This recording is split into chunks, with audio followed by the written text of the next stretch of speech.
Well, I hope you've had a good day. I certainly hope everybody is well.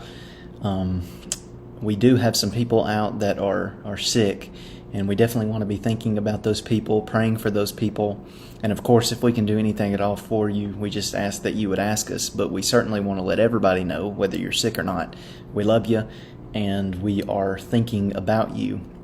I'm excited that we get to study Job for the next little while tonight. We are in chapter 33. That's where we were last week. We have a little bit left to finish, and then we'll get into Job chapter 34. But I hope you're enjoying Elihu. Elihu, starting out, is a pretty fun character. He kind of...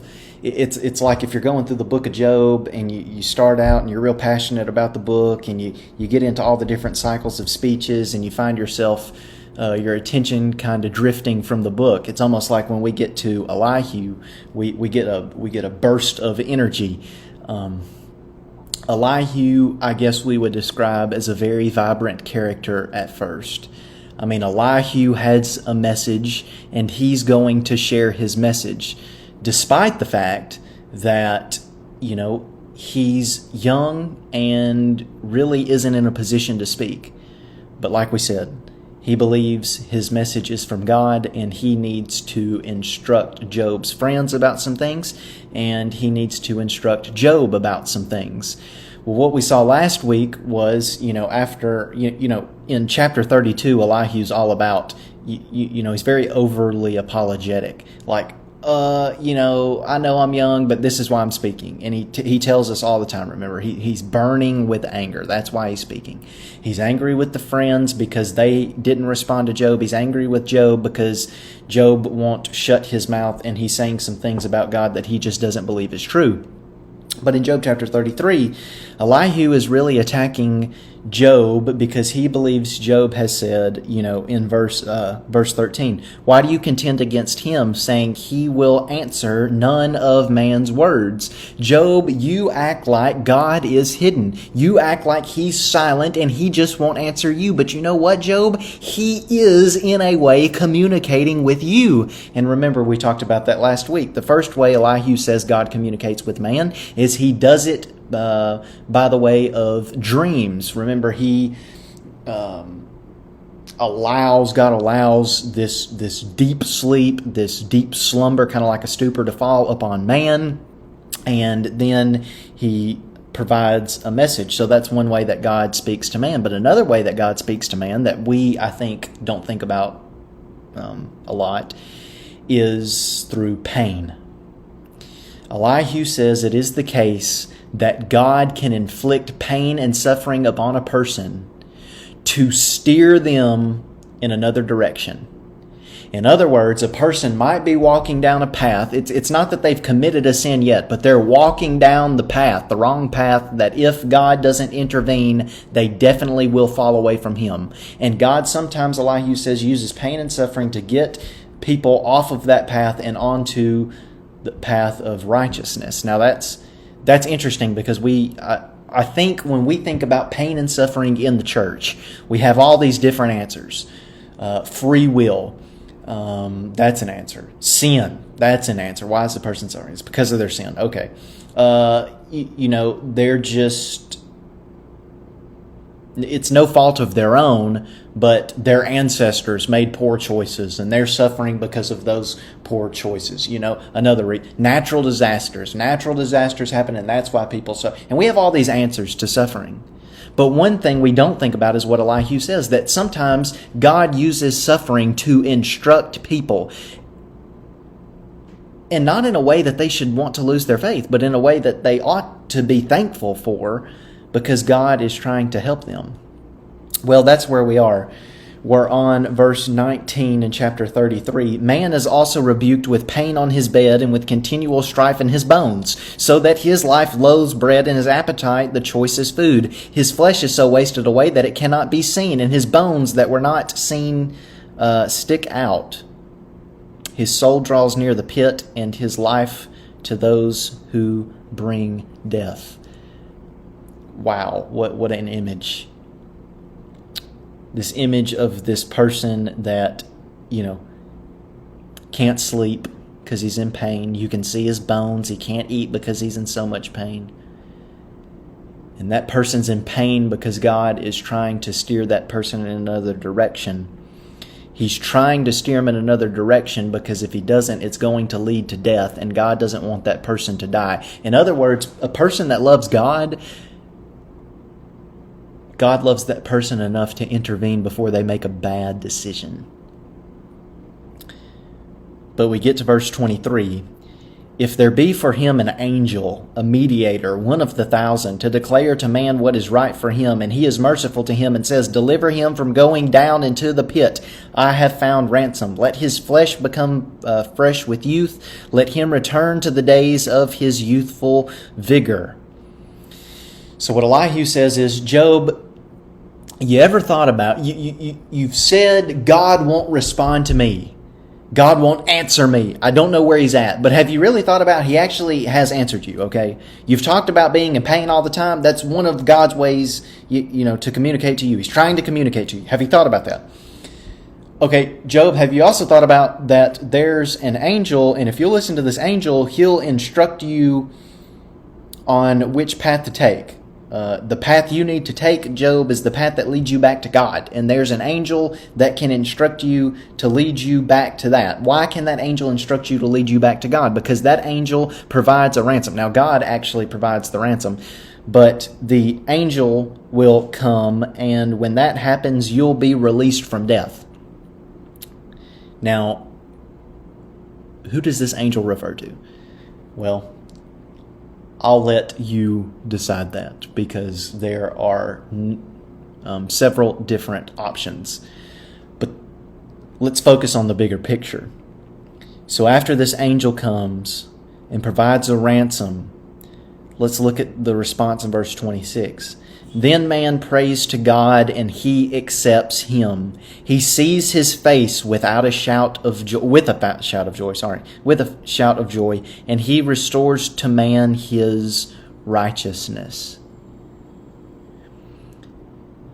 That's a lesson we could probably all benefit from, whether you agree with Elihu or not.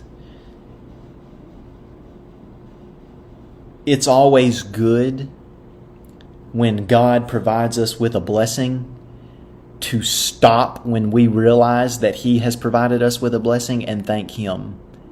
It is never wrong to show God gratitude, okay? God deserves all the praise that we could possibly give him and then some. This person prays to God. God accepts him.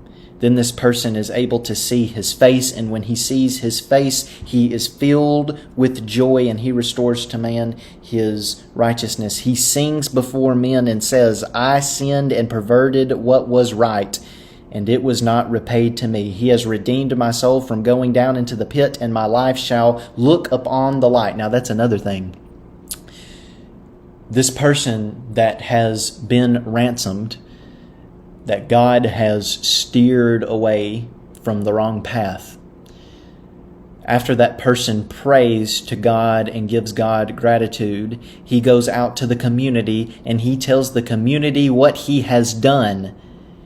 And he tells the community of God's grace and mercy. We could also benefit from that. No, let me say it another way. We can benefit from that too.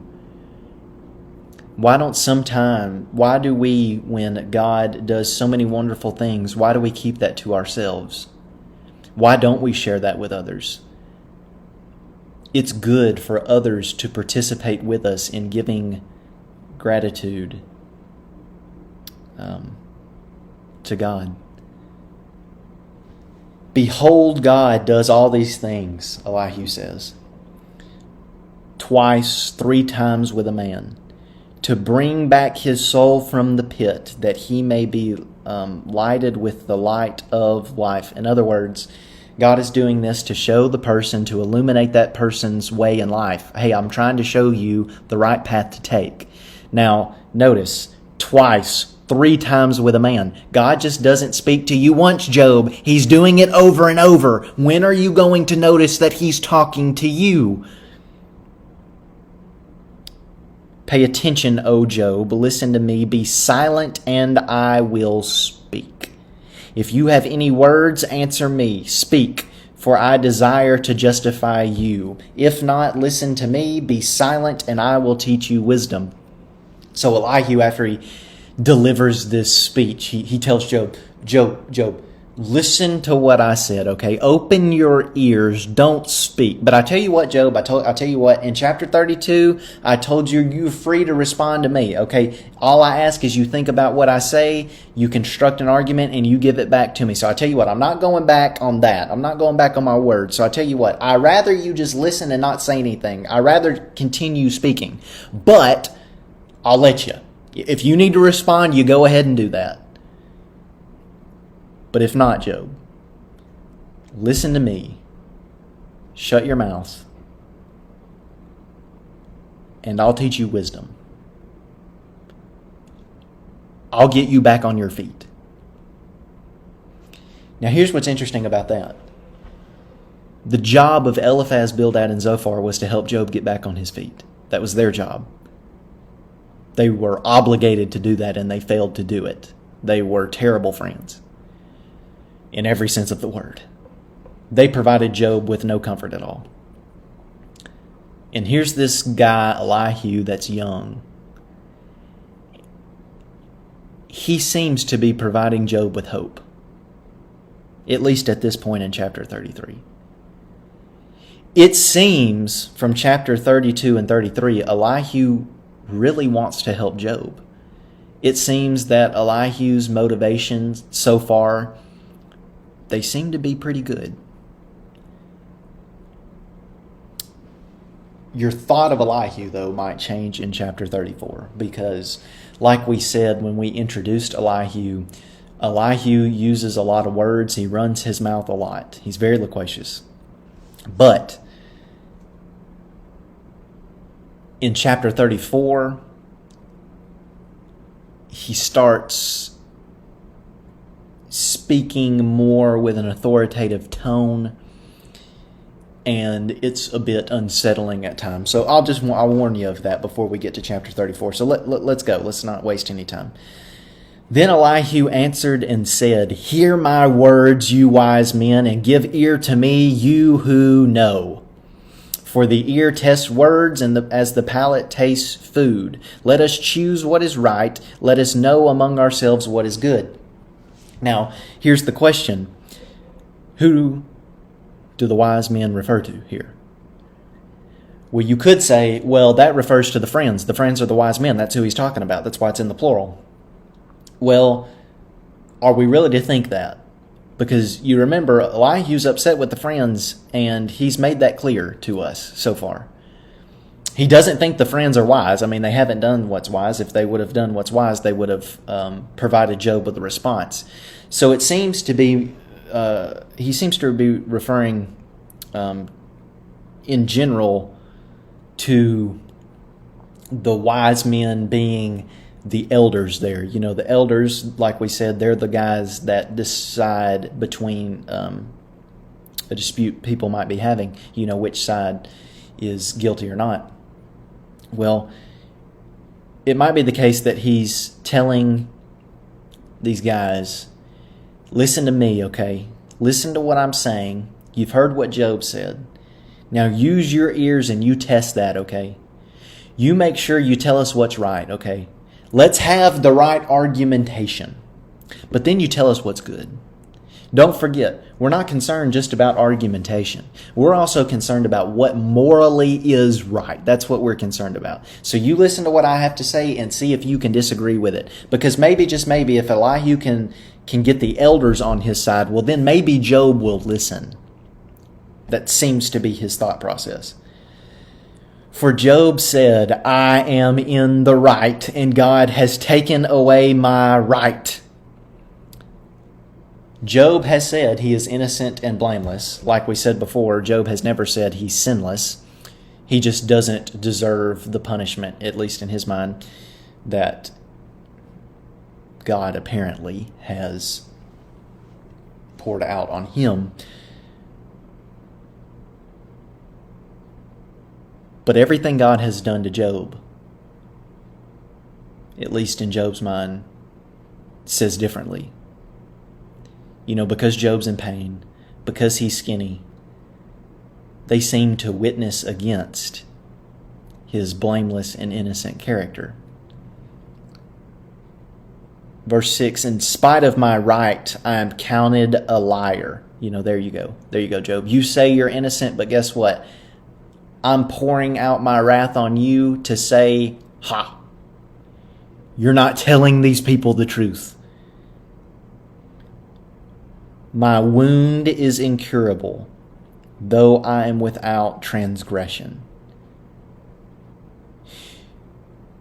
You're really going to challenge God on this, Job? That's what Elihu's thinking. Now, remember, we've already heard from the three friends, God does not pervert justice.